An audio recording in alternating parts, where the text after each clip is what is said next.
Buenas noches, somos el grupo número 7 y vamos a hablar sobre el proceso de licuefacción.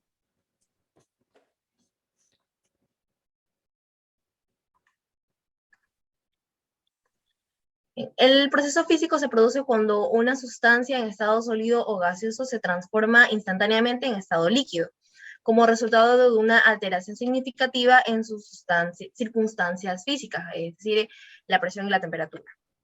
El proceso de licuefacción consta de varios ciclos de compresión, refrigeración y expansión del gas a través de una válvula, en que se produce el efecto de Joule-Thomson. En este proceso se utiliza con frecuencia en grandes empresas como Petroecuador para el transporte del gas natural licuado. Como objetivos de nuestro proyecto tenemos como general el desarrollar el análisis energético y exergético para un proceso de licuefacción de gases mediante el uso de herramientas digitales como es el Aspen Plus y el LS para la descripción del valor termodinámico de este proceso. Como objetivos específicos tenemos efectuar la simulación del proceso a través de Aspen Plus para la obtención de los parámetros correspondientes para el análisis exergético y determinar las variables termodinámicas por medio del solucionador ES para el cálculo de eficiencia y exergía del proceso. Importancia e impacto. La compresión de los gases facilita su almacenamiento y transporte, como es en el caso de gas licuado de petróleo, GLP o GNL. Gracias a características ecológicas y económicas generales, se mejora la eficiencia y bajos costos en comparación con los combustibles fósiles, ya que reduce las emisiones del óxido nitroso eh, de azufre, que daña la capa de ozono, pero aumenta el óxido nitroso, que es bueno para su restauración. Ya, materiales y métodos. Tenemos aquí la descripción del sistema del proceso de liquefacción. Como podemos observar en la primera corriente vamos a obtener nuestro gas que va a ingresar al compresor y va a aumentar su temperatura y su presión.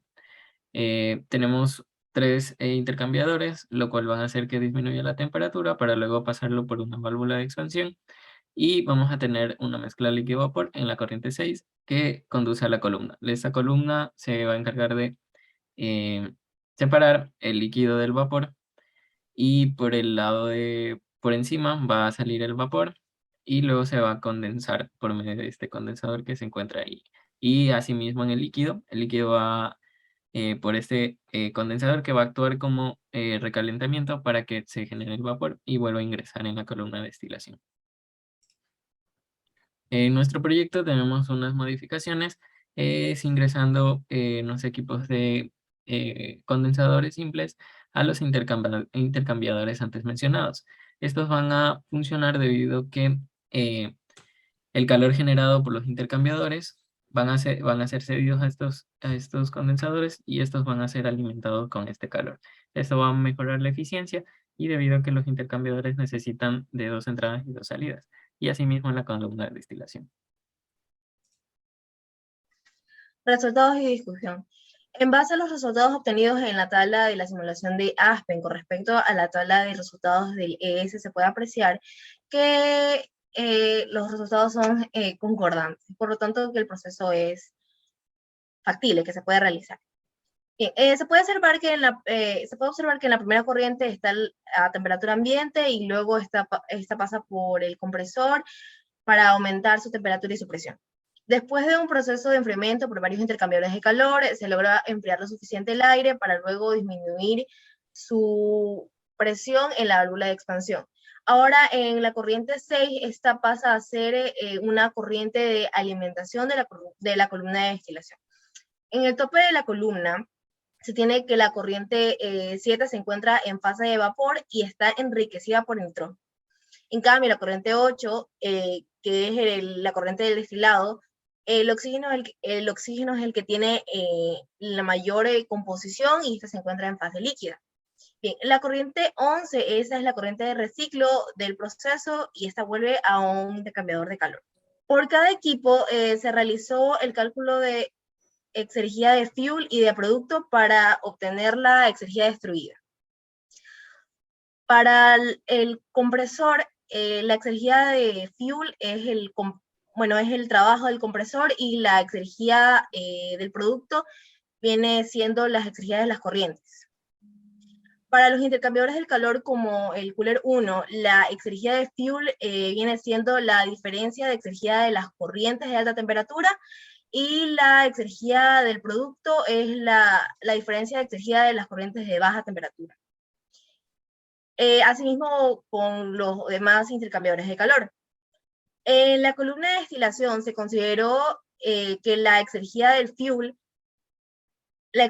como las exergías físicas de las corrientes que entran y salen de la columna de destilación. Asimismo, con la exergía del producto, estas fueron las exergías químicas de las corrientes. Y finalmente, la exergía destruida total se obtuvo sumando las exergías destruidas por cada equipo. Gracias. En los análisis de resultados tenemos que tener en cuenta ciertas cosas, que la licuefacción no es igual a la condensación. Además, que a todas las materias corresponden a diversas cantidades moléculas que se encima de sustancia que energía de forma de calor. Se debe probar una sustancia o quitar una sustancia para cambiar su estado. Entonces, para cambiar un sólido a un líquido o un líquido a un gas requiere adición de calor, mientras que cambiar un gas a un líquido o a un líquido a un sólido se requiere retiro de calor. Por lo tanto, en el proceso de liquefacción posee una eficiencia casi del 94.07%. Esto indica una eficiencia muy alta y buena, pero si lo comparamos con vida real, no es una eficiencia irreal, porque estos procesos alcanzan hasta un máximo 60% de eficiencia. Esto se debe a que la materia prima no se consume toda, o hay problemas aleatorios, tanto como el operario o problemas de fabricación. Y también la exergia destruida del proceso es de 516.941 kilowatts. Por lo tanto, la que más genera en todo el proceso es la columna de destilación con 490.638 kilowatts, significando porque existen las corrientes de reflujo, como la corriente 7, la corriente 8 y la corriente 10, para que sigan efectuando este proceso de liquefacción de gases. Conclusiones. El calor expendido por los intercambiadores de calor en el diagrama sirve de alimentación para operar otros equipos. Se determinó las redes termodinámicas por medio del solucionador ES para el cálculo de eficiencia y exigencia del proceso. Se efectuó también la simulación del proceso a través de Aspen Plus para obtención de los parámetros correspondientes para el análisis exegético. Y también se puede observar en las corrientes 7 o el cambio de fase compuesta que sufre de pasar intercambiador de calor, debido por lo que se necesita estar